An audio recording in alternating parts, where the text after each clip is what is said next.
लोग बात करेंगे धान की पीआर वैरायटियों के बारे में।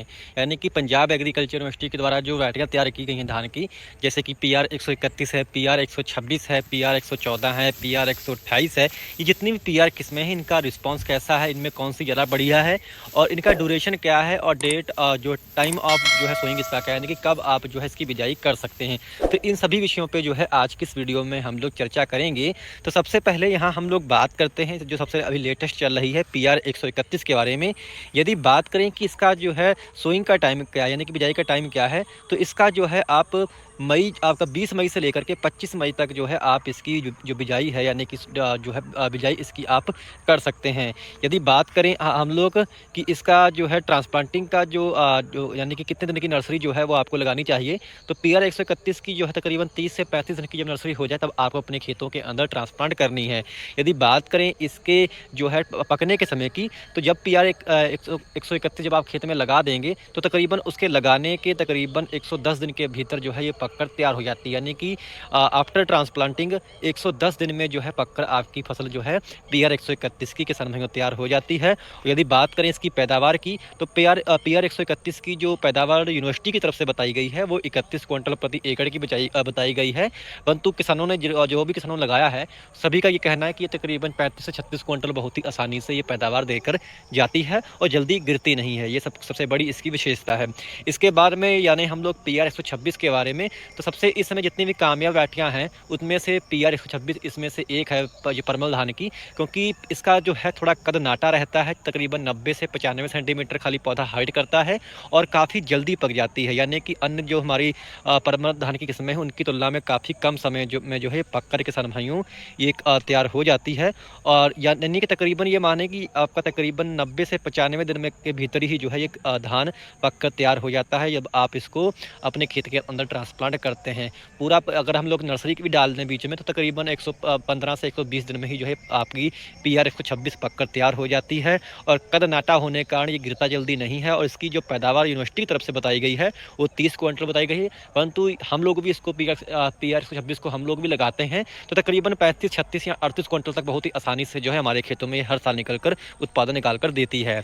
इसके बारे में यदि हम लोग बात करें पीआर 129 के बारे में, तो पीआर 129 की जो यूनिवर्सिटी की तरफ से पैदावार बताई गई है वो 30 क्विंटल प्रति एकड़ के हिसाब से बताई गई है।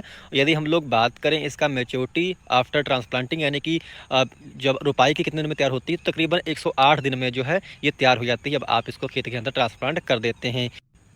इसके बाद में यदि हम लोग बात करें पीआर 128 धान के बारे में, तो पीआर 128 धान जो है ये तकरीबन 30.5 क्विंटल जो है प्रति एकड़ के हिसाब से निकल जाता है। यानी कि इसकी भी पैदावार यूनिवर्सिटी की तरफ से काफ़ी अच्छी बताई गई है। यदि बात करें पकने के समय की, तो तकरीबन जो है ये 111 दिन में जो है पक कर तैयार हो जाता है आफ्टर ट्रांसप्लांटिंग।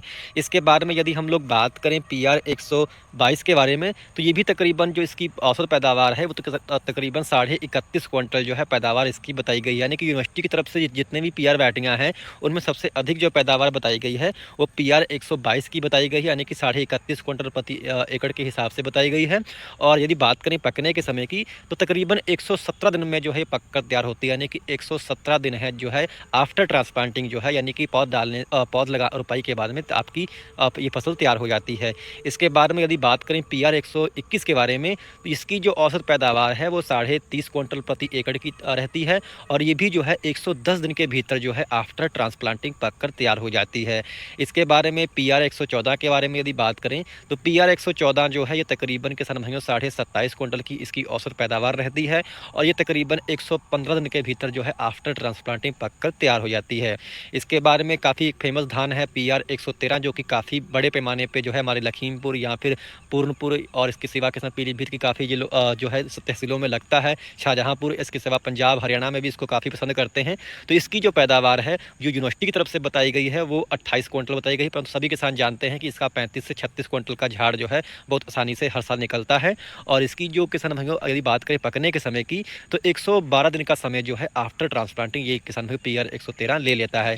इसके बारे में यदि बात करें पीआर 130 के बारे में, तो पीआर 130 की जो औसत पैदावार क्षमता है वो किसान भाइयों आपकी 30 क्विंटल प्रति एकड़ की रहती है। यदि हम लोग बात करें इसकी किसान भाइयों पकने के समय की, तो पीआर 130 जो किस्म है ये तकरीबन तकरीबन 105 दिन में जो है आफ्टर ट्रांसप्लांटिंग पककर तैयार हो जाती है। इसके बारे में यदि हम लोग बात करें PR 127 के बारे में, तो ये तकरीबन 30 क्विंटल प्रति एकड़ के हिसाब से किसान भाइयों निकलता है और इसकी जो पकने का समय है वो 107 दिन जो है आफ्टर ट्रांसप्लांटिंग जो है पकने में समय लेता है। तो ये जितनी भी किसान भाइयों PR वैरायटियाँ चल रही हैं उनके बारे में मैंने जो है आपको थोड़ा शॉर्ट जानकारी दी है। यदि आपको जानकारी हमारी अच्छी लगी हो तो कृपया हमारे चैनल को आप लोग जो है किसान भाइयों सब्सक्राइब करना जो है मत भूलिएगा।